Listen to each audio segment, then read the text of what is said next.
And welcome to our penultimate class, our second to the last class, class number 17, about Jewish community, conversion movements, synagogue life, and so on. Let me see, I want to keep admitting folks. Hang on, I'm going to keep track of who's here. Okay. So, as always, I want to acknowledge the support of the Jewish Federation of Ventura County. And I've been getting a flurry of people asking me if I've received, acknowledgement of contributions. And I think you have to check a box or let them know that you want them to send me an acknowledgement. But whether you check that box or not, I and they greatly appreciate your support. And then I think all of you know this, but I have a website, lotka.com, and the materials, meaning the PDFs and the videos for these classes are on that website. The PDFs sometimes are a little out of date because I'm always fussing with them and I don't always update it on the website. And then the other thing I want to mention, sorry, I keep admitting people. The other thing I want to mention is a final exam. So for those of you who are studying for conversion, this is a requirement to get credit for the exam, to get credit for the class.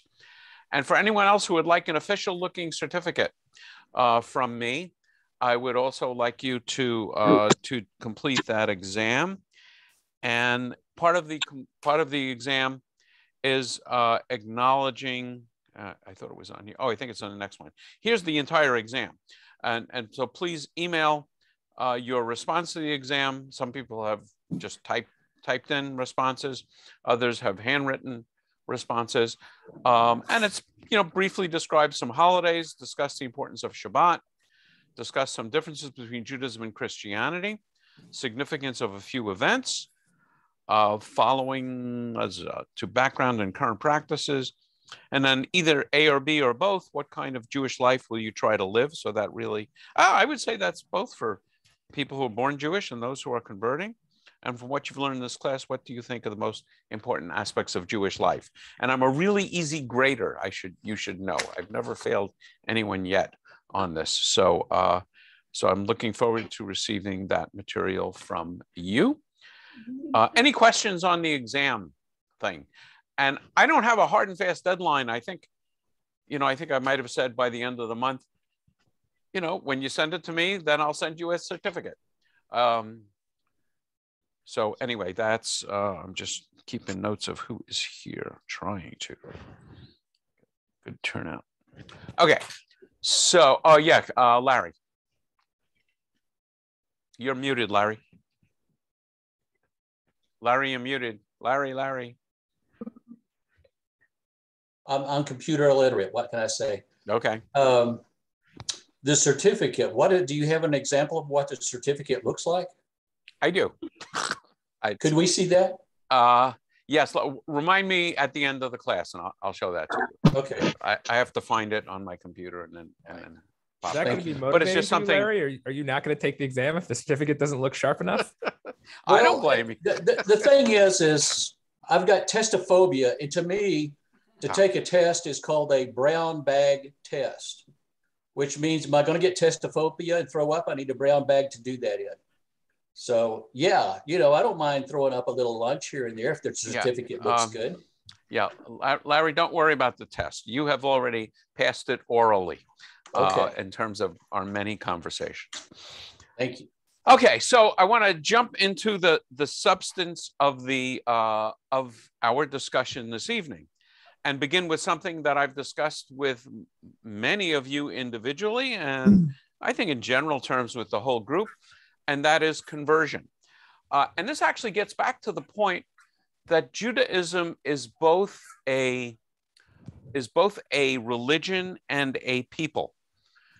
Judaism begins, and we talked about this, as a national religion, like all other religions were a few thousand years ago. Namely, each nation, maybe even each tribe. I'm not a historian on this subject, but each people would have their own God, and people understood God or gods as national. So if you were Greek, you worship Greek gods, Roman, you worship Roman gods, Egyptian gods, and so on. Judaism is, to my knowledge, the only surviving example, certainly only major surviving example of this system. So as I think most of us know, you are Jewish if your parents are Jewish. And then I think, I can't remember whether I have another slide on this, but I'm sure I discussed this. In the Bible, your tribe went with your father's line. So Joseph marries the daughter of an Egyptian priest and has 2 sons by her, and his sons Ephraim and Manasseh become tribes of Israel. So there is certainly no record in the Bible of his wife ever converting, and his sons are fully members of the tribe, in fact, heads of their own tribes. The rabbis switched this to the mother's line. There's some logic in the Talmud about this, but I think the real logic is that you have to know whether you're Jewish or not. And you may not know who your father is, but you always know who your mother is. And so either you're Jewish or you're not Jewish. There's no such thing as being half Jewish. So from that point of view, Judaism is a nationality. I remember having a discussion, I'm pretty sure with Via, who said, you know, if I move to the Philippines and learn, is it Tagalog? Speak language, love the food, I don't think anyone would ever look at me and say, oh, well, now he's a Filipino. Not going to happen. But anyone can become part of the people Israel. And you become part of the people Israel by doing what many of you are doing right now, which is to say, learning about Judaism and learning whether your belief system corresponds to that of Judaism, and then going through the steps of conversion. And we'll talk a little bit about the steps of conversion. So Judaism is unique in that way. Traditionally, conversion was discouraged. In fact, we probably didn't have to work very hard to discourage folks from converting to Judaism, because for many lives and in many cultures, Judaism, conversion to Judaism was a capital offense. I think I'm gonna try and mute everyone. How do I do that? Back here. And you can unmute yourself. This is some background noise. So Judaism, converting to Judaism was a capital offense, namely the person converting and the rabbi officiating at the conversion would be put to death.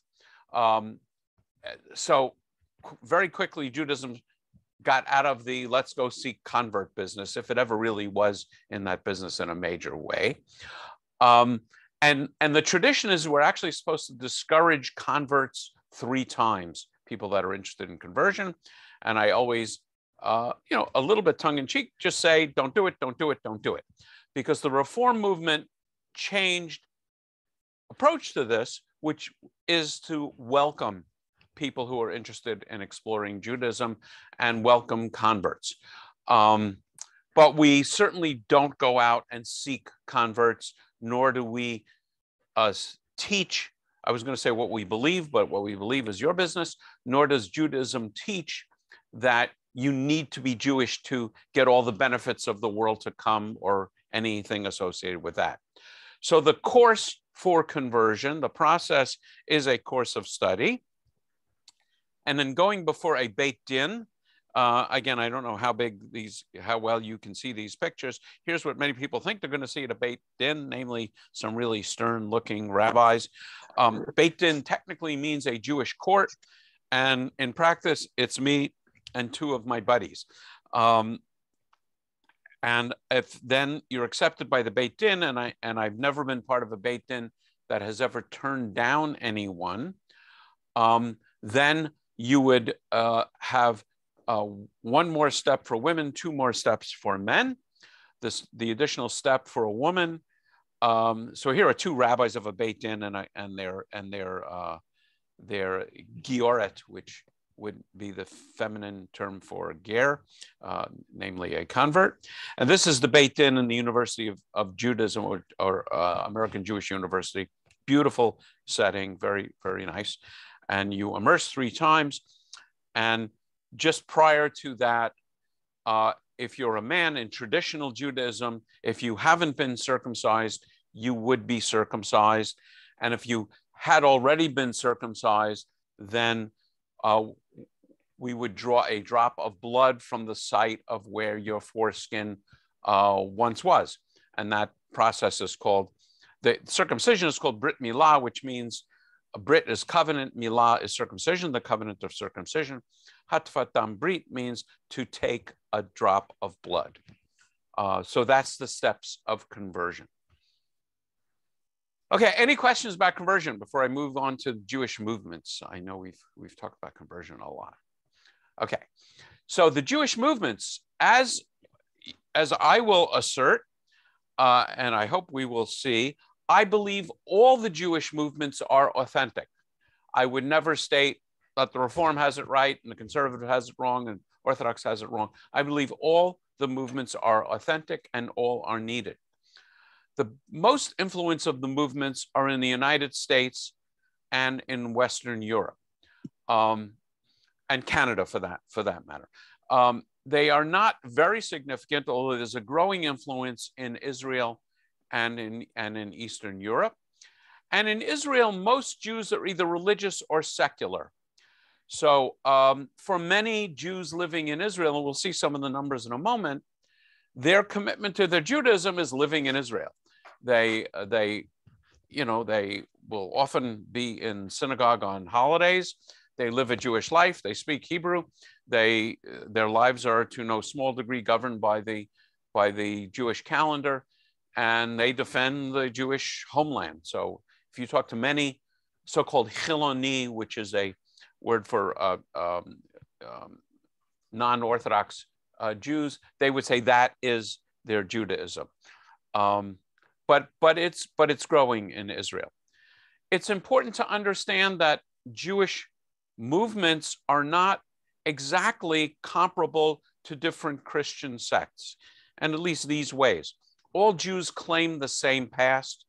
I would say all Jews, certainly all the movements have as their position, want to see a unified Jewish people. All Jews accept all other Jews as fellow Jews with some interesting issues. So for example, I often hear people who might say of me as a Reform rabbi, as a committed Reform Jew, that Orthodox Jews or Chabad wouldn't count me as Jewish. Right. And if that's true, that would reflect their ignorance. Because the issue of what you do and what you believe is not relevant if you're born of a Jewish mother. According to any Orthodox Jew who is knowledgeable and understands Judaism, their only issue would be, was my mother Jewish? And as I've talked about in the past, a great example of this is Madeleine Albright. I think I talked about this recently, and somebody double checked for me. And Madeleine Albright's parents converted to Christianity to escape anti-Semitism in Germany. But since they converted after she was born Jewish. And once you're in, you can't get out, by the way. That's also another interesting aspect of conversion. Once you become Jewish, you cannot cease to become Jewish. The only counterexample to that is if you're converted as a child, when you become an adult, you can reject your conversion. But Madeleine Albright is, according to Jewish law, as Jewish as the chief rabbi of Jerusalem. And because she's a woman, all of her children would be considered Jewish, even though she doesn't practice Judaism, even though for most of her life, she didn't know she was Jewish. The issues with a patrilineal descent and conversion are as follows. In the Orthodox world, the conversion to Judaism by non-Orthodox means would not be accepted as valid. And there's some interesting technical reasons for that, but that's a pretty good summary.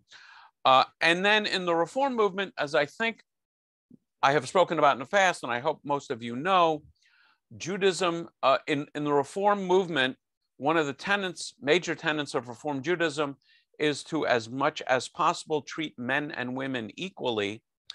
So the Reform movement has as its official position, the child of a Jew and a non-Jew is presumed to be Jewish, And that presumption is confirmed by acts of, I would say, alignment and association. I don't remember the exact language, with Judaism and the Jewish people. So what might those acts be? A Jewish naming, which would be a ritual circumcision, or a Jewish naming of a girl, or even just a Jewish naming of a boy, going to Hebrew school, becoming bar or bat mitzvah, participating beyond that in confirmation, and so on. So we actually could have the interesting example, and I've spoken to many people who fit into this exact example, of somebody comes to me and says, you know, we just found out that my mother's mother was Jewish.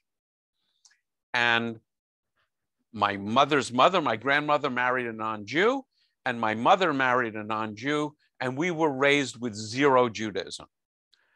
According to Orthodox and conservative standards, that person would be Jewish. According to Reform standards, that person would not be Jewish. And when I say Reform standards, I really mean North American Reform, because in Israel, they still go by matrilineal descent. So this is a huge issue amongst sort of this narrow group of people to whom it applies. So this is kind of a latest example of what I could find. I guess this is a survey around 2015 of different, the movements both in Israel and in the United States.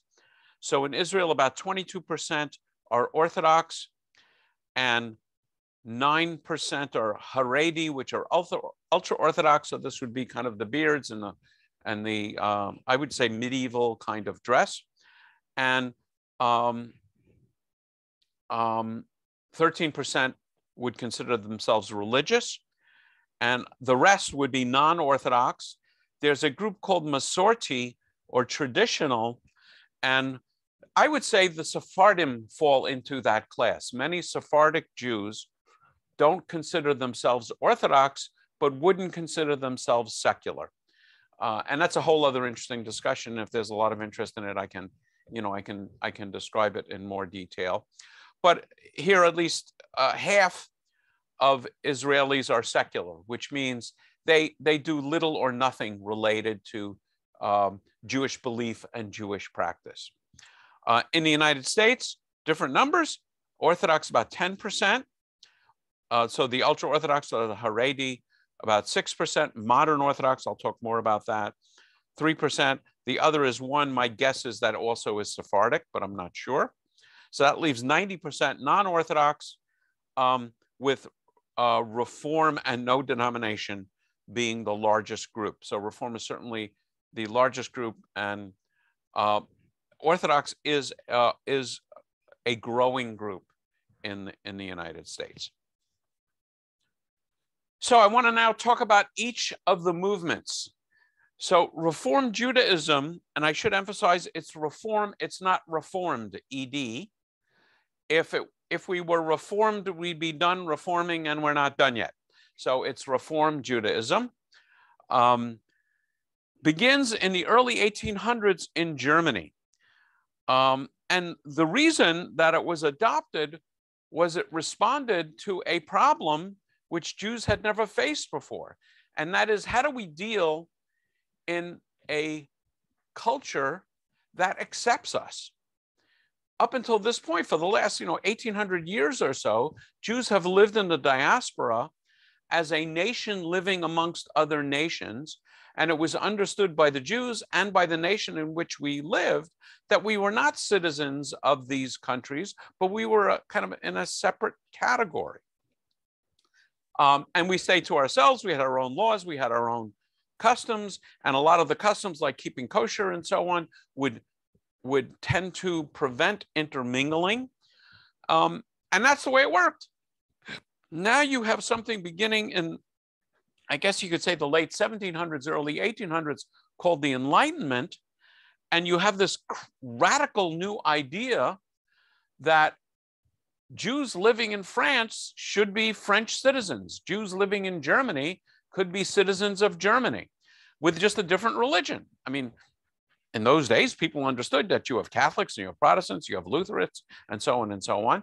So the simple-minded understanding was, well, Jews are Frenchmen of a Hebraic persuasion, meaning they misunderstood the national component of Judaism. But in a world where we're accepted, I would say most of us fall into this group right now. All of us fall into this group right now. We want to mingle in the world and have jobs in the world and eat with people and participate in the larger community. So the question is, how do we do that and stay Jewish? Reform Judaism was an organized attempt to address that issue. So it included fairly radical ideas. One of them is decorum.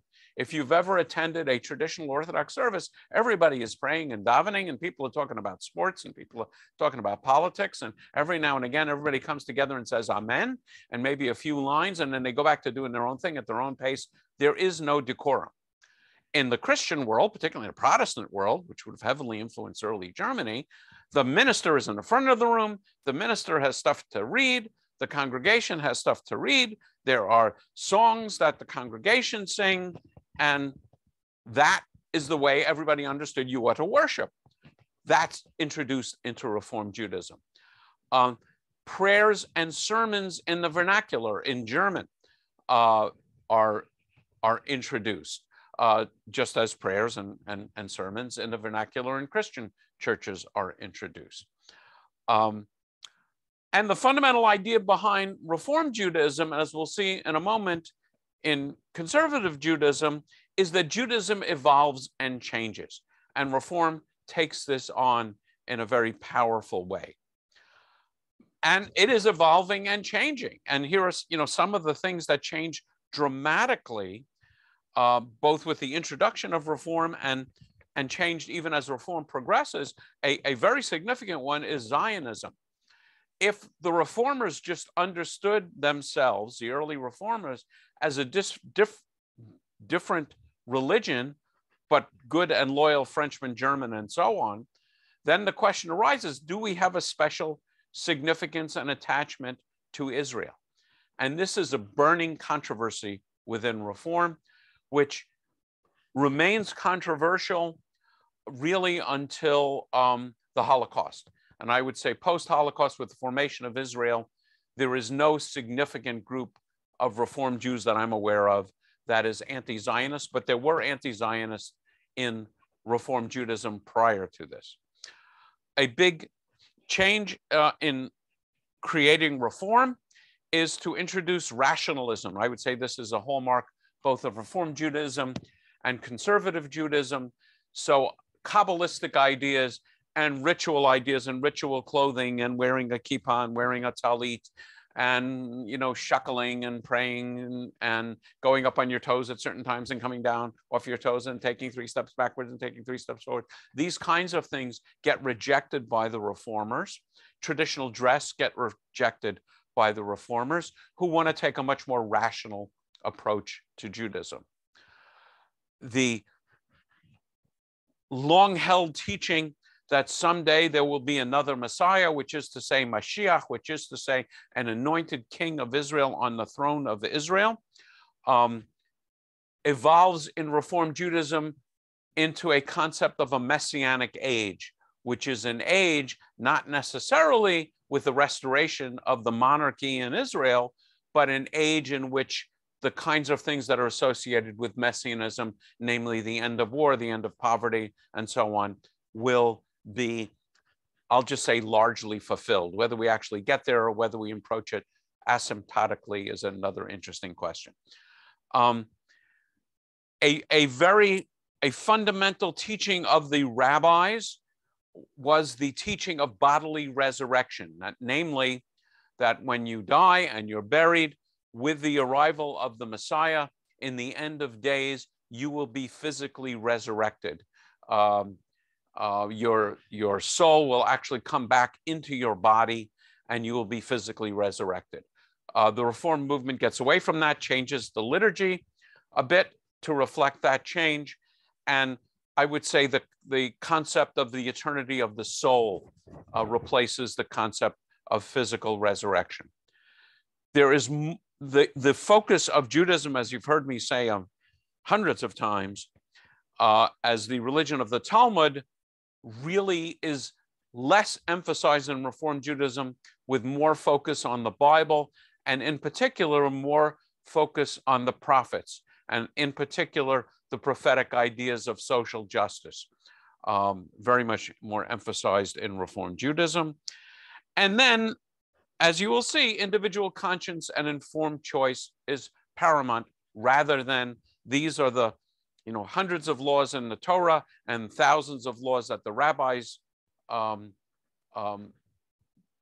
dictate, and the focus as a good Jew is to obeying the laws. In Reform Judaism, as we'll see, there's much more flexibility there.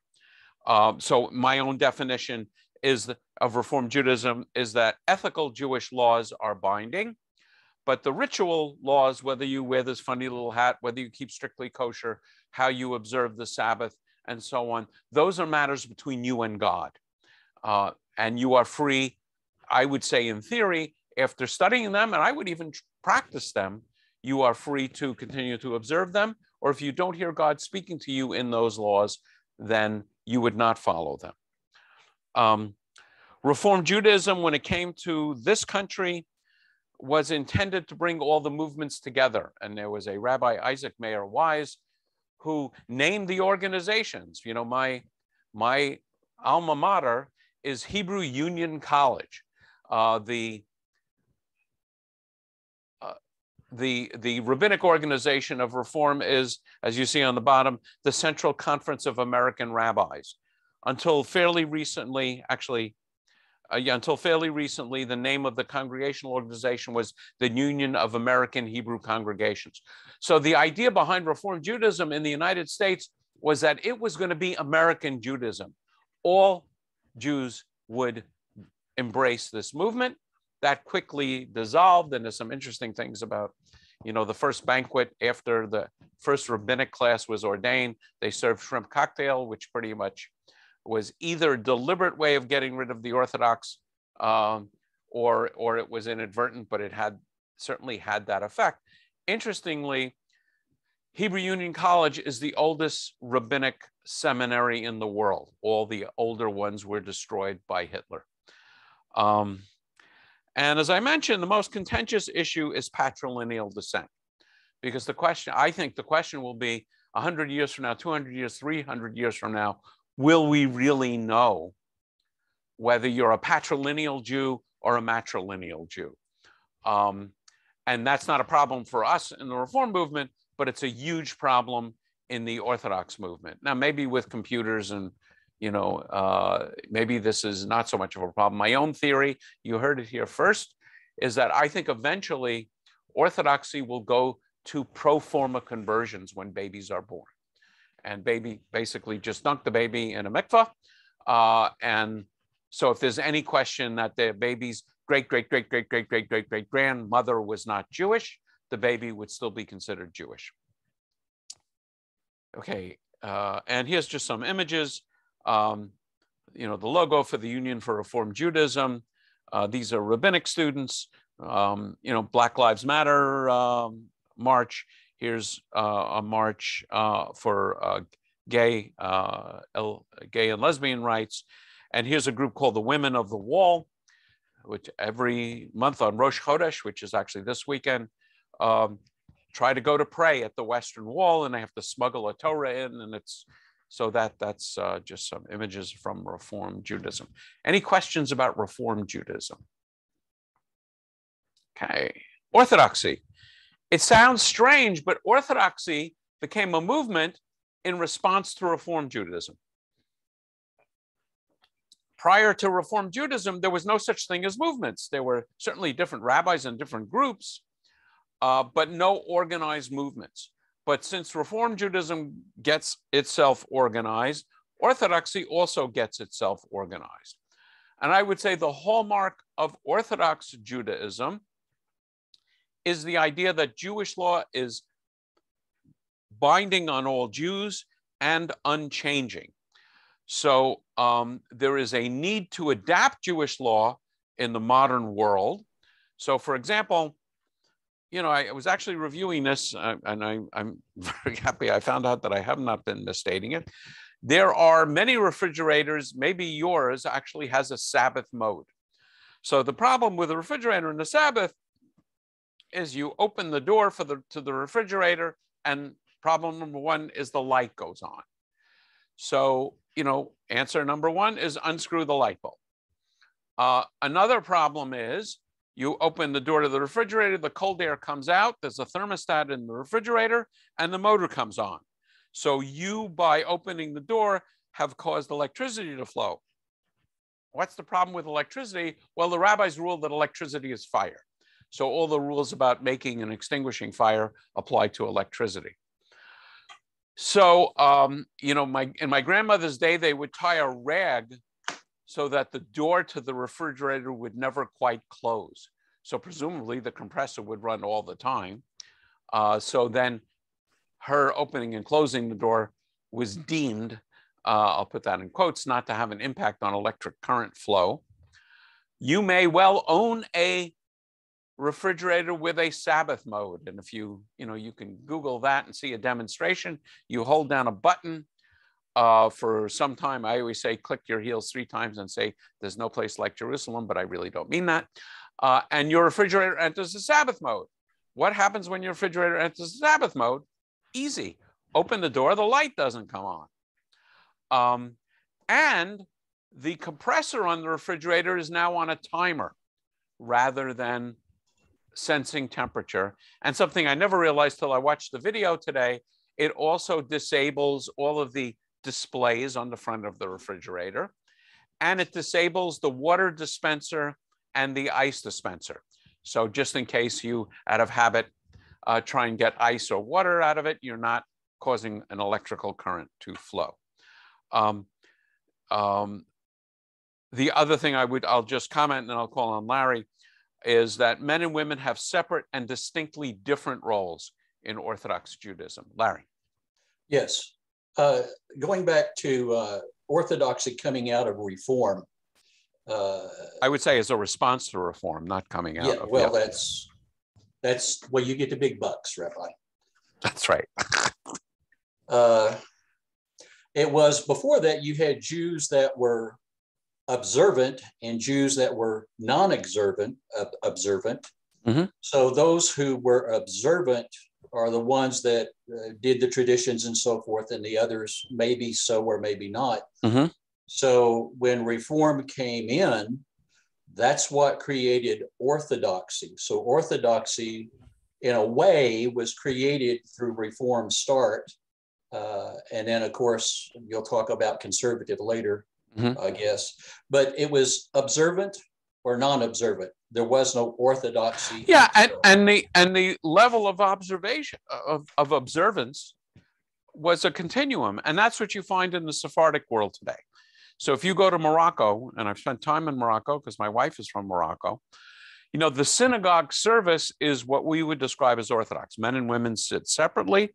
All the traditional prayers are there in Hebrew, but the women aren't wearing wigs, and some people will worry about the Sabbath, some won't. Some will do it sometimes, some won't do it sometimes. When there's weddings or funerals or baby namings and brisses, everything is very observant. But the average Moroccan Jew, or let me not talk about the average Moroccan Jew, I'll just say there's a wide level of observance, and they don't organize into movements. So I'm going to talk about Ashkenazi and Sephardi later, but there are no movements in the Sephardic world. The idea of movements only exists in the Ashkenazi world, and I will come back to that. Another point which is important is the Orthodox world is not monolithic. So you have lots of groups within Orthodoxy, Hasidic, modern Orthodox, fundamentalists.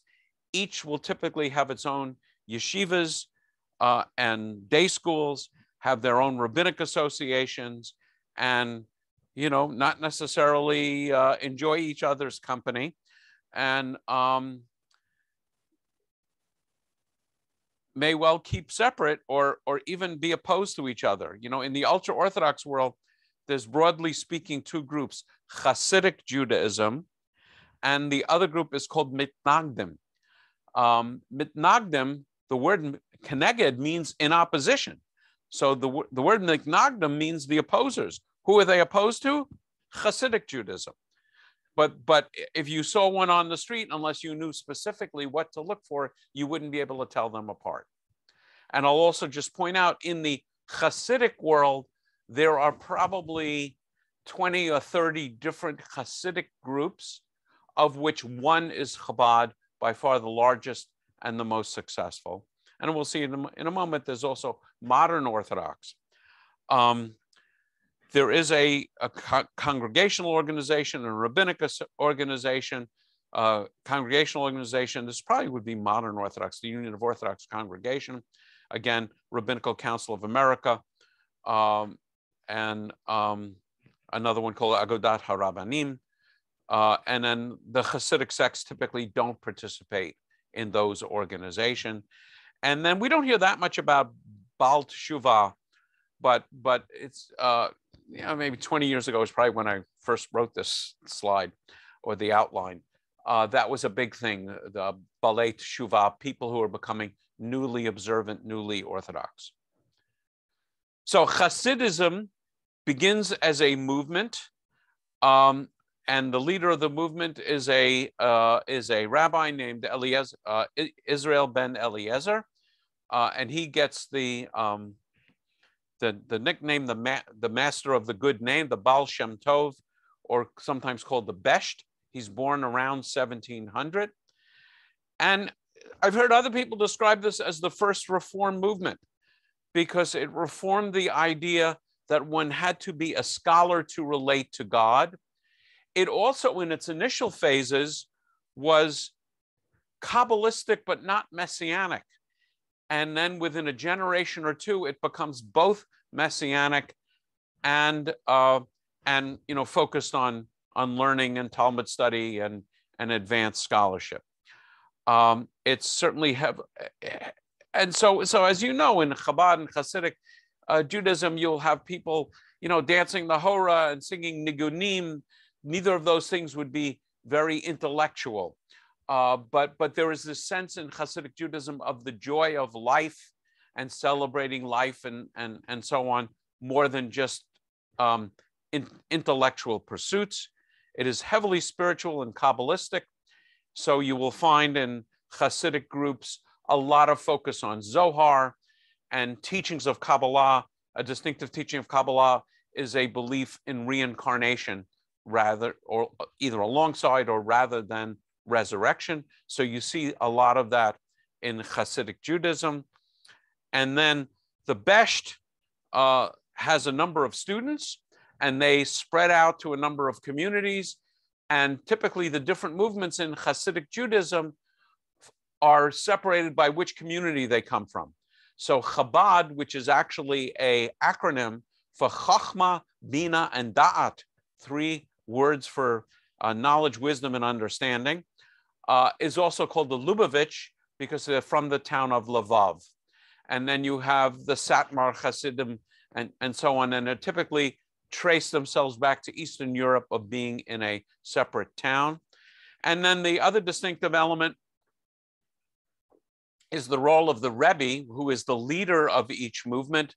And I would describe the Rebbe as being understood to be a spiritual genius and to having a particularly close connection with God.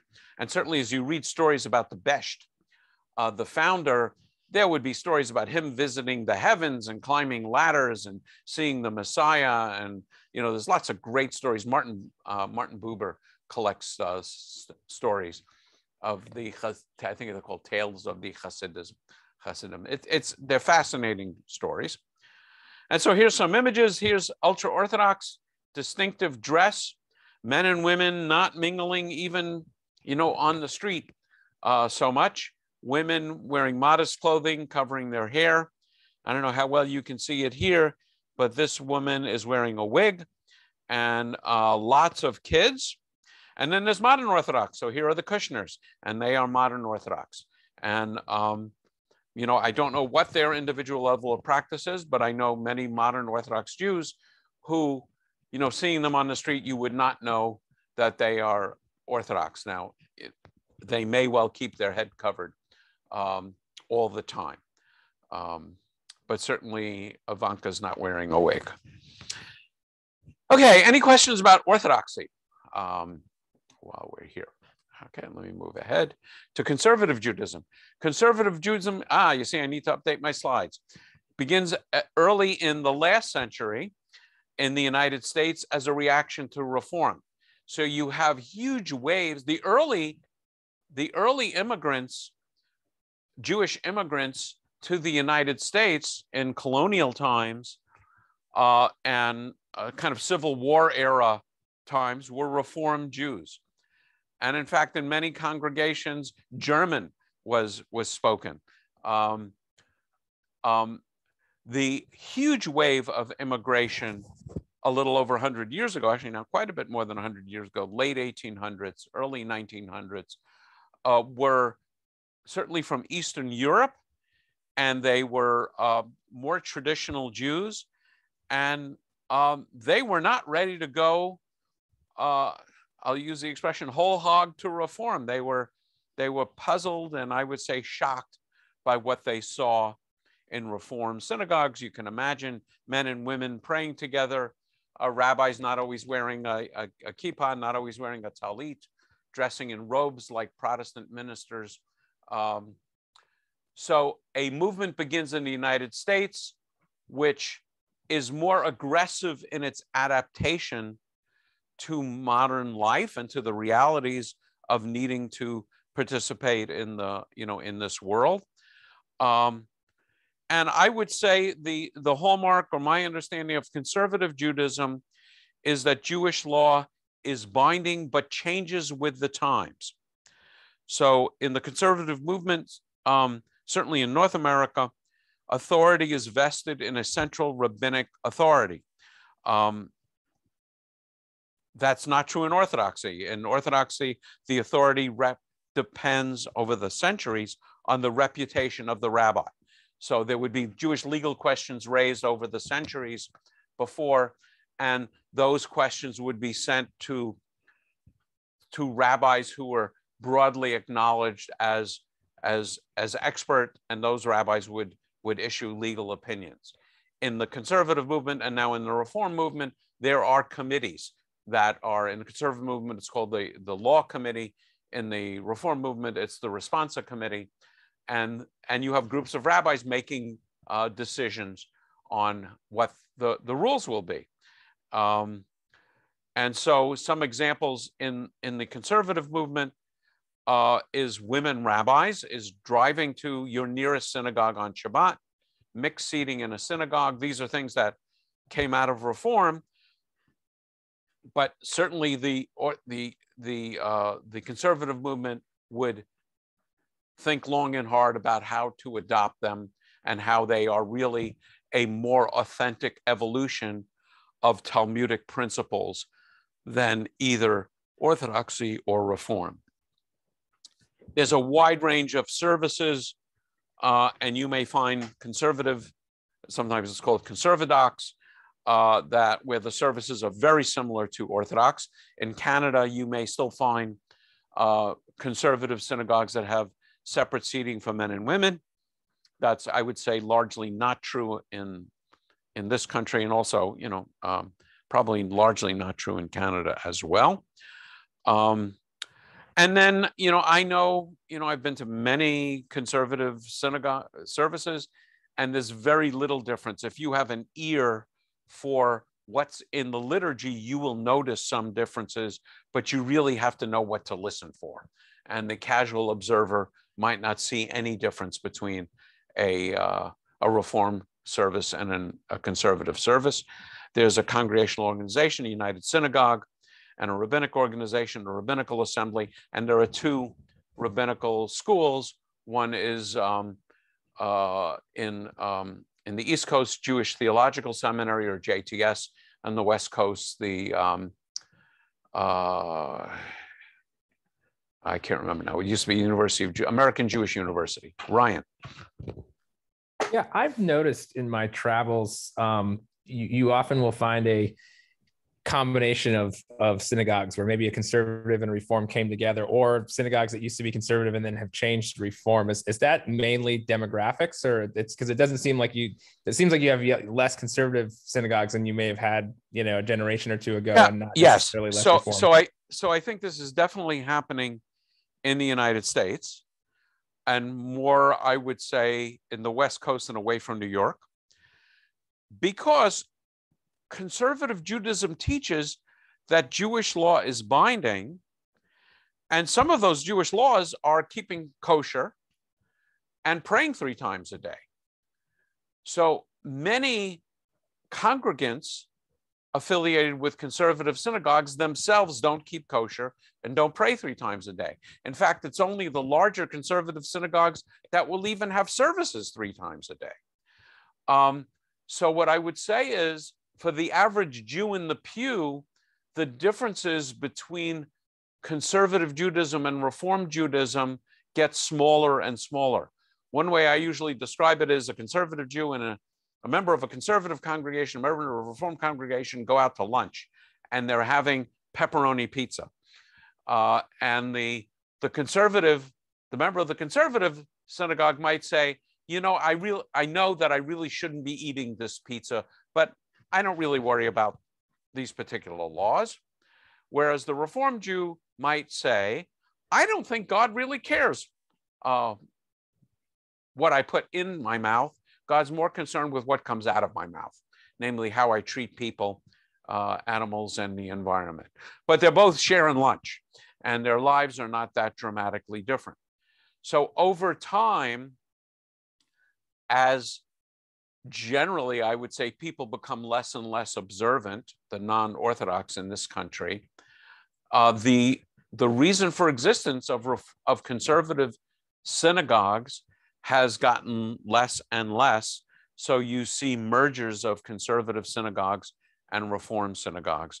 And this happens, you see mergers, among several Reform synagogues, but it's actually pretty common that conservative synagogues will merge with Reform synagogues.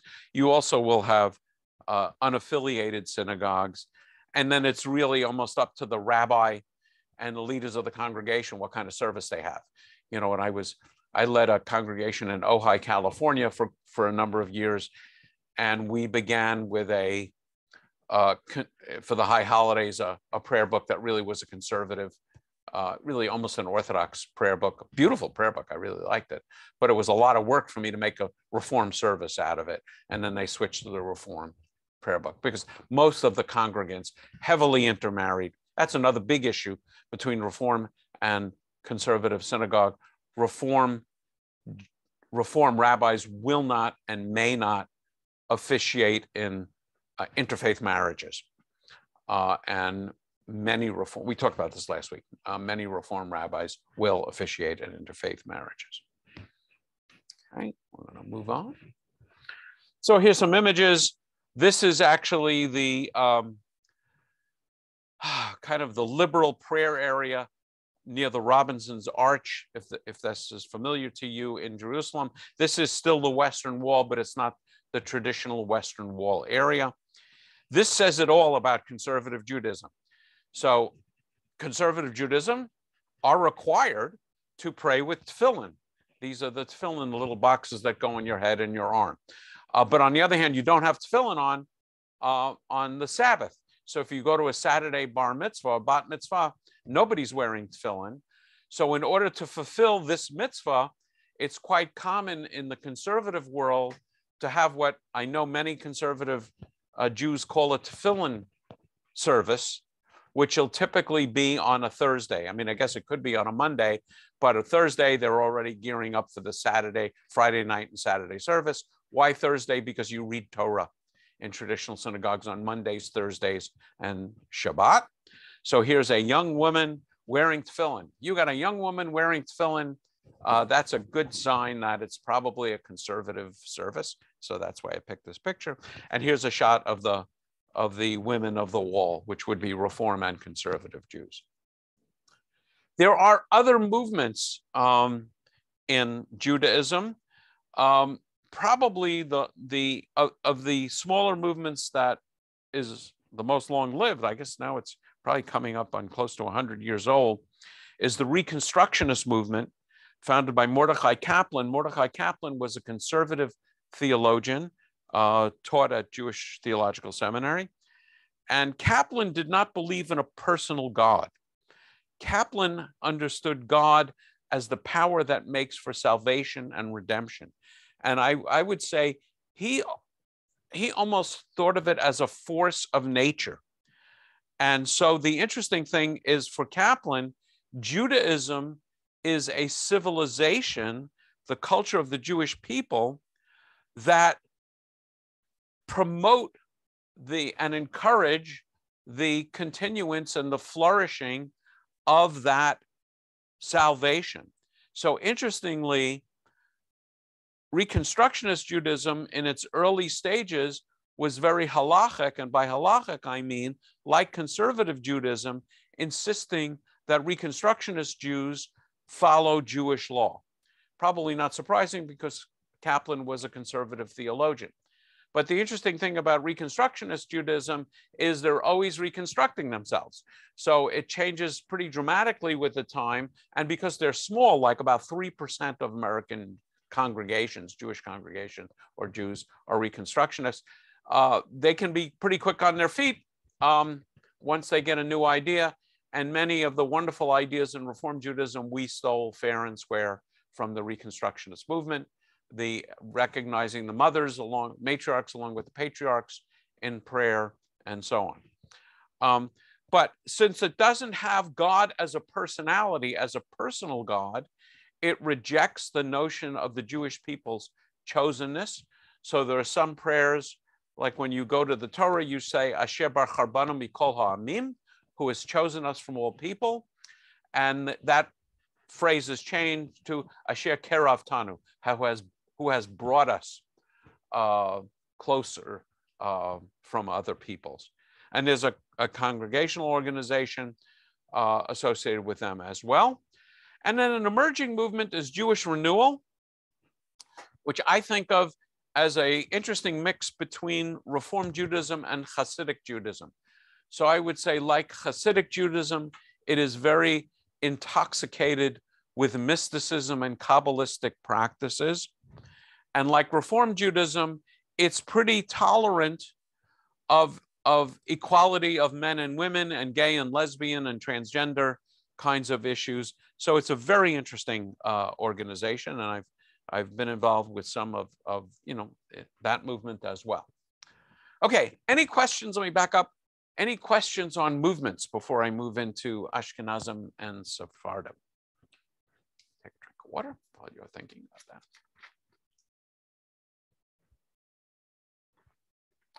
Okay, so there are two other broad groups of Jews, Ashkenazim and Sephardim, and now I am greatly oversimplifying. So broadly, the word Ashkenaz means Germany in Hebrew, and the word Sepharad means Spain in Hebrew. So, but the groups of Ashkenazi and Sephardic Judaism are broader than that. So if you think back now, we back up our history about 2,500 years. And we have the destruction of the first temple by the Babylonians in 586 BCE. And the Babylonians cart off the Jewish leadership to Babylon. About 50 years later, Cyrus of Persia conquers Babylon and allows the Jewish leadership to return, and they do, and they rebuild the temple, and that's the second temple. But many Jews are very happy to stay in Babylon. Thank you very much. We really like it here. And they're not being harassed by the Romans, as ultimately, the Holy Land becomes dominated by Rome, first by Greek influence in the Hanukkah revolt, and then by the Romans, and then by the Christians. Meanwhile, back in Bavel, the Jews aren't being harassed very much at all. So there is an important Jewish population that develops in Bavel. broadly speaking now, oversimplification, the Jews that go back to the Holy Land and hang out with the Romans and the Christians become the Ashkenazim. The Jews that stay in Bavel and hang out with the Muslims, because ultimately that land is going to become Muslim, become technically Mizrahi. Technically, the word Sephardim only refers to Jews that were in Spain, but broadly speaking, we call them Mizrahi. The word Mizrach means east, the Jews of the east. As I think you probably know, the Jews of Eastern Europe, the Ashkenazim, adopt Yiddish, which is a mixture of German and Hebrew, and also local language. So if you're in Poland, the Yiddish spoken in Poland is going to be different than the Yiddish spoken in Germany, the Yiddish spoken in the Czech Republic, and so on. So you have that mixture, and there is a different pronunciation of Hebrew from the Sephardim, who don't develop Yiddish, but they, particularly the Sephardim that were in Spain, develop a folk language which is a combination of medieval Spanish and Hebrew. And then you have a distinctive way of pronouncing Hebrew in the Sephardic world as well. So just some examples of that, and then I'll call on you, Larry, is the word for the Sabbath in Ashkenazi pronunciation would be Shabbos, and in Sephardic pronunciation would be Shabbat. The word for the prayer shawl in Ashkenazi would be talis, and in Sephardic talit. There's other more subtle differences. For example, in Ashkenazi it would be omein and adonoi, and in Sephardic Hebrew it would be amen and Adonai. And, you know, there's even differences on which syllable gets pronounced. So in Ashkenazi enunciation, it's Mazel Tov. In Sephardic pronunciation, it's Mazal Tov. So there's lots and lots of differences, some interesting grammatical issues. There are also differences in Jewish law. So in the Ashkenazi world is very inwardly focused because the Ashkenazim are basically being harassed by the Christians. So they become more and more inwardly focused. You have ghettos being formed and so on. In the Sephardic world, it's more open, and there's a lot more integration and communication typically between the Sephardic Jews and the Muslims in which lands they are living. So let me pause there and ask Larry to comment. Yeah, thank you. Is it also that Sephardic was the language of the Mediterranean area and not just Spain? Well, I don't know what you mean by Sephardic. I don't think of Sephardic as a language. Are you talking about Ladino? No, you got Ashkenazi and you got what? Sephardim? Sephardim, yes. Yes, Sephardim. Hebrew is considered the Mediterranean language of Hebrew. Yeah, not just Spain, right? Either that's a tautology or I've never heard it. Okay. It is, because that's the way the Jews of that land speak Hebrew. But it's kind of like Southern English and you know, Bostonian English. It's the same language spoken differently. Right. All right, thank you. Okay, let me move on. So I would argue that all the movements are authentic. In ancient times, in biblical times, we had three distinct groups of Jews: the Kohanim, the priests who trace their lineage back to Aaron; the Leviim, the attendants to the priest, all the members of the Levite tribe; and the Yisraelim, the Israelites, namely everyone else. And they would have distinctive roles in governance and in religious services. And in some ways, some of those distinctive roles for the Kohanim, the Leviim, and the Yisraelim still persist, not so much in Reform. Reform has gotten rid of those distinctions, but in traditional Judaism, there is still a distinction among those groups. And I can talk about what those distinctions are. So again, I would say that today, if each of the movements has its role to fulfill, if we are to fulfill our role as Jews to be a light to the nations and repair the world. If all the Jews in the world lived as secular Zionism, secular Zionists, namely sort of abandon their close attendance to Judaism and Jewish practice, the religion of Judaism were to collapse. Yet if there were no secular Zionists, we would have no state of Israel. So then what are the roles of these different movements? Orthodoxy forces the rest of us to question every change, and they also keep the sacred texts alive. And if you want proof of that, go to Sefaria.com. There's people who are studying these texts, I think motivated by Orthodox instincts, and they are keeping them alive. They also created Jewish day schools. But by and large, the Orthodox reject interaction with the non-Jewish world on the plane of religious ideas. In fact, communities working together on what we would call tikkun olam is permitted in some Orthodox groups, but not others. But in the Orthodox world where it's permitted, the rabbis who made the decisions allowing it said they would do it for the sake of shalom, of peace, that will work together to keep us from fighting each other, but not necessarily that it's a good idea to work together. Whereas having a group like the one that I participate in quite often, which is an interfaith discussion group where we discuss different religious ideas, and I really want to understand, the belief system of Catholicism, of Protestant movements, of Latter-day Saints, Baptists, and Christian Scientists, and Scientologists and Buddhists and so on. I'm really interested in that, and I participate in lots of discussion groups on that. That concept is officially rejected by the Orthodox world, certainly by the ultra-Orthodox world, to the point where in many communities, you don't have any Orthodox rabbis on a local board of rabbis. In Los Angeles, in Southern California, we do, but they are only the modern Orthodox rabbis, rather than, you won't see any Chabad rabbis participating in a board of rabbis. In a world where the choice is between orthodoxy and nothing, such as modern Israel, most Jews choose nothing. So orthodoxy, while essential, I would say it would be a disaster were orthodoxy to disappear. It would also be a disaster if orthodoxy were the only choice. The conservative movement is the one movement that genuinely struggles with Jewish law.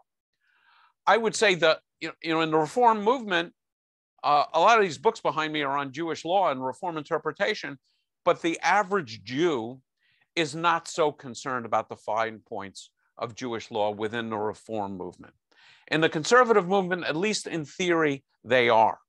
So when the conservative movement makes a decision, huge decision, about accepting, let's say, gay and lesbians to the rabbinate, that becomes a very difficult theological issue. I don't think it was a difficult theological issue for the Reform movement. So they genuinely struggle with it. I would say the biggest problem in conservative Judaism, I didn't even put what I think is really the biggest problem, is that most members of conservative congregations don't live conservative, capital C, lifestyles. And I think I told the story once of taking this class, probably 30, 35 years ago, and having a conservative rabbi come into our class to talk about conservative Judaism. And so I was surprised to hear that conservative Judaism requires that one keep kosher, because I was bar mitzvah in a conservative synagogue and I never heard that concept. We heard you had to be kosher, but did they really mean it? Did they really want me to be kosher, in my parents' house? And so I asked the rabbi, how many of your congregants keep kosher? And he had a fairly small congregation, maybe 100 families. He thought about it for a minute and he said, probably none, but at least they know their rabbi is kosher. So I would say that's a big problem. That actually is, on some levels, I'm more comfortable with conservative theology than I am with Reform theology, but that issue kept me out of the conservative world as a rabbi. In the Reform movement is critical since most Jews will not strictly keep Jewish law. That's what I mean by will not be halachic. Also, Reform Judaism, and I would say to an important degree conservative Judaism as well, but the Reform movement absolutely has as a major focus interaction with the non-Jewish world. The biggest problems of Reform Judaism is lack of boundaries, who's in and who's out. I have had some, Larry and I have been having some conversations with the folks out there in Amarillo about how we understand these boundaries to exist. You know, lack of boundaries in terms of keeping kosher and you know, do we keep a synagogue kosher? What degree of kashrut do we keep? There's all kinds of issues. Lack of a concept of sin. You probably won't hear your local Reform rabbi give a sermon about sin. Lack of authority. Does anybody really care what Reform rabbis say about sin and ethics and so on? And the challenge in Reform Judaism is to produce serious religious Reform Jews. The temptation of Reform Jews is to say, we're Reform, we don't need to do that, as though there are kind of 3 octanes of Judaism, you know, high test, middle grade, and Reform. And probably the most insulting thing you can say to a Reform rabbi is, we're very Reform, by which you mean we I will say, conspicuously ignore Jewish law. Marlene. Who came up with the Reform paragraph? I take issue to that. In fact, I feel very insulted by that paragraph description. I will personally apologize it because that's probably me. And what part of it do you feel insulted by? I would be the first to admit that I mean, you either are or you're not keeping kosher. I do the best I can with that, but if I have to say I am or I'm not, then I guess I'm not. But I don't know about the lack of concept of sin and lack of authority to say we don't need to do that. I feel, at least with my temple and myself, we believe in the traditions. We follow the traditions. Do you feel willy-nilly? Yeah, so I would say in many Reform synagogues with which I am familiar, there is not a hard and fast focus on what you can do and cannot do on the Sabbath. Let me just open that one, because you know the Sabbath thinkers have said more than Israel has kept the Sabbath, has the Sabbath kept Israel. Most Reform congregations that I know, if the rabbi doesn't insist, so for example, having a committee meeting on the Sabbath, having keeping a gift shop open, sisterhood gift shop. This was always a big issue in congregations that I've been associated with. You know, everybody's coming Friday night, so the sisterhood wants to keep their gift shop open Friday night after services during the Sabbath.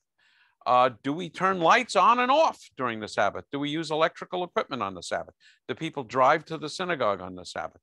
In what way do people in the Reform community feel obligated to observe the Sabbath? And if I, as the rabbi, stand up in front of the community and say, you should not watch television on the Sabbath, would there be any respect for that dictum? There's a classic line that actually comes out of Reconstructionist Judaism, but I would say is also a hallmark of Reform Judaism, that Jewish law gets a vote, but not a veto. So in many discussions, particularly inside of synagogues, where something is being discussed, people will want to know, what does Jewish law have to say about this? And they really are interested, but they're going to do what they're going to do. So that's what I mean by that. And I'm certainly not saying that that applies everywhere. And I apologize if I give if that's troubling for you. But that's the Reform Judaism that I encounter. And I love the quote by Yitz Greenberg, who is a liberal Orthodox rabbi, who said, "I don't care what movement you're a part of as long as you're ashamed of it." And I would say every one of the movements has significant value. And I would say every one of the movements has significant problems. So I'm trying to be upfront about what I consider to be the problems of the Reform movement. Any other thoughts on that subject? Okay, so next week, our last class will be on sexuality and bring your own questions. So I'll have some material to present on Judaism's attitude towards sexuality, and I'm starting to do more intensive work on that subject. And I encourage you to bring your own questions. So let me stop the screen share and just ask if there's any other discussion, questions, comments that you would like to share.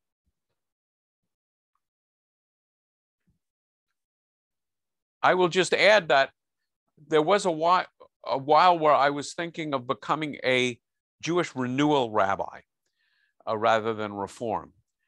And I went to a Kala, a gathering, a spiritual retreat for Renewal Jews. And it struck me very clearly that I didn't have anything to give those folks. They did not need me. They were already into it. And where I see my role as a rabbi is to help someone like the person I was about 40 years ago, namely born Jewish, interested in Judaism, but really almost irrelevant to my life other than the fact that I was sort of culturally Jewish, thinking of religion and Judaism as being fairly childish and not terribly well thought through and significant. So I clearly discovered that that was not the case as I began my study of Judaism. And so it struck me that what I could contribute as a rabbi would be to continue doing that. And that's what I'm doing up until this moment. So, but I absolutely don't reject other movements. I remember having a discussion with classmates in Israel, people starting to be Reform rabbis, who absolutely disagreed with me and who said that they believe that everyone should be Reform and that Reform Judaism really should be the movement. And I just don't buy that. So yes, go ahead, Marlene. I think the Reform movement allows people to practice Judaism at their comfort level. Yes. It allows them, some people are not good being boxed in the box like we are here. Speaking for myself, I feel I feel more at one with my religion and Judaism in the Reform movement and I have learned a great deal, a lot more. You know, before I considered myself a Reform Judaism. I grew up in conservative household and I didn't get a whole lot out of it other than memorizing the Psalms and the songs. And so I don't know, the Reform movement has been very good for me anyway. Yeah, and clearly I'm there too, but I recognize that that is not the tradition of Judaism as it's been practiced for the last 2,000 years. The tradition of Judaism is God gave us commandments. And who are we to say that God didn't really mean that one about keeping strictly kosher or, just to be even sillier, not wearing a garment of wool and linen? Are we claiming that our insight and comfort level is more significant than what God told Moses? So I have to, what I'm saying is I absolutely agree with you, and that's why I'm a Reform rabbi, and I would not be comfortable in the other movements. But I recognize that, there's other people might say, well, then why be Jewish? I will just, or I want to be culturally Jewish. I Messianic Judaism. I like all the stuff, bagels and lox and kippot and talis and Jewish folk dances. But I also really like Christmas and and Easter. And so that's what I mean by lack of boundaries in Reformed Judaism. On balance, that's where I am, because I believe there are lots of paths to God. And I believe being committed to one of those paths is what really makes the world a better place. So I'm absolutely with you, but you know, I can't separate myself from an understanding that there are other paths, and that each one has its assets and liabilities. I mean, even going so far as Christianity, I think there are things that Christians do well that Jews don't do so well. I love the idea that Christians can make what I would consider to be unreasonable demands upon people following Christianity, and lead Christians to do things that I can't imagine other Jews doing, you know, in terms of caring for lepers and so on. And I love the wordless spirituality of Christianity. But that's why I love the idea of interfaith dialogue, because I love watching people on different paths to God. When I lived in Jerusalem for a year, I would just go to the Church of the Holy Sepulchre, holiest spot in Christendom, and get myself a seat and just sit there for hours watching people for whom the high point of their life was the moment that they were in this room. And it just, for me, it was a humbling experience watching those people at prayer. Sepulchre. And Sepulchre, sorry. I'll never get that right. That's... and I'll tell you every time. I appreciate it. But it was just very powerful, in the same way that being at the Western Wall is very powerful. Same way of watching Muslims at prayer is very powerful. So, but that's clearly my thing, to appreciate a multitude of paths to God. And as I said, you know, as I often say, we get into trouble when we think our path is the only valid path to God. So I'm absolutely with you, Marlene. Any other thoughts or closing thoughts? Okay, so we'll see you. The end is coming. We'll see you next week. I actually don't know whether I'm going to continue without a break on these Wednesday nights. And my guess is I will take some time off and recharge and come back with some other stuff.